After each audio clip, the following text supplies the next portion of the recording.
এই মধুমিতা সিনেমা হলে বহুদিন পরে আসলাম। আমাদের কৈশোর এবং যৌবনের সময় এখানে আমরা অনেক ছবি দেখেছি।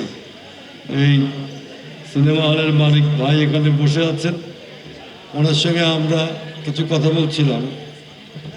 খুবই অসাধারণ একটা হল, এখানে আমাদের অনেক স্মৃতি, বহু ছবি আমরা দেখেছি। আজকে খুবই পরিতাপের বিষয় যে বাংলাদেশের অন্য জায়গার মতো প্রায় আমাদের এই মধুমিতা হলটিও দীর্ঘদিন ধরে বন্ধ আছে। আমি মাঝে মাঝে ভাবি যে প্রযুক্তির যে উন্নতি, আমাদের ঘরে বসে ছবি দেখার যে সুযোগ, তার সঙ্গে আমাদের এই সিনেমা হল তার ব্যবসায়িক ক্ষেত্রটা অনেকটা সংকুচিত হয়েছে।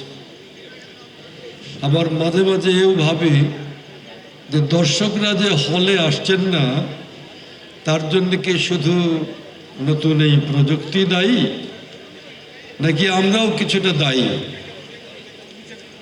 আমাদের মাননীয় প্রধানমন্ত্রীর উপদেষ্টা এখানে আছেন, তিনি তথ্য মন্ত্রণালয়ের দায়িত্ব ছিলেন।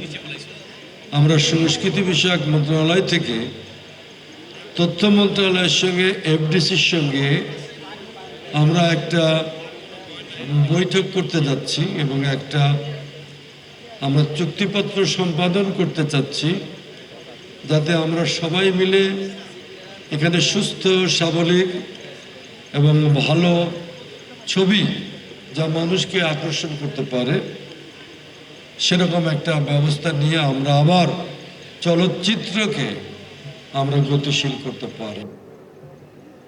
চলচ্চিত্রের সঙ্গে অনেক কিছু জড়িত, শিল্পী, অভিনয় শিল্পী, সঙ্গীত শিল্পী, প্রযোজক, পরিচালক সহ ক্যামেরাম্যান, শব্দের সঙ্গে নানা ধরনের কলা কুশলী কিন্তু এর সঙ্গে জড়িত।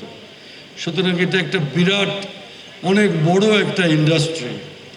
সুতরাং এমন একটা বিশাল ইন্ডাস্ট্রি আজকে দীর্ঘদিন এর পৃষ্ঠপোষকতা না থাকার কারণে আজকে এটা কিন্তু বিনষ্ট হয়ে গেছে। আপনারা জানেন যে আমাদের অনেক দেশে, পৃথিবীর অনেক দেশে এখনও দর্শকরা সিনেমা হলে যাচ্ছে ছবি দেখতে, কিন্তু আমাদের দেশে হচ্ছে না। কারণ হচ্ছে যে সুস্থ এবং মানুষকে আকৃষ্ট করতে পারে সাবলীল পন্থায়, সুস্থ পন্থায় এমন কোনো ছবি আমরা তৈরি করতে পারছি না।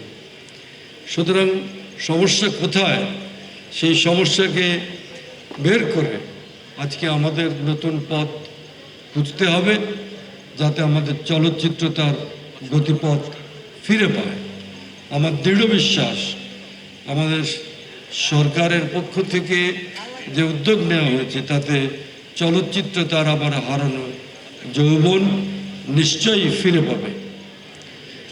আর একটা কথা বলি, সেটা হচ্ছে যে আমাদের মাননীয় প্রধানমন্ত্রী জনাব তারেক রহমান, তিনি আমাদের সংস্কৃতি নিয়ে, বাংলাদেশের সংস্কৃতির সঙ্গে যা কিছু জড়িত সব কিছু নিয়ে কিন্তু তিনি খুবই আন্তরিকভাবে আমাদেরকে বারবার বলেছেন।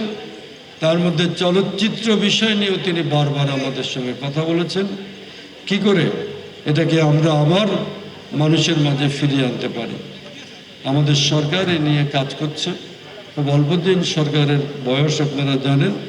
আমরা বাংলাদেশের চলচ্চিত্র সহ গোটা সাংস্কৃতিক পরিমণ্ডলকে আমরা আবার মানুষের জন্যে, মানুষের কল্যাণে, মানুষের মনস্তত্ত্ব গঠনে, মানুষের চিন্তা গঠনের ক্ষেত্রে আমরা এই বিরাট আমাদের যে ক্ষেত্র, সেই ক্ষেত্রকে আমরা মানুষের সামনে নিয়ে আসবো।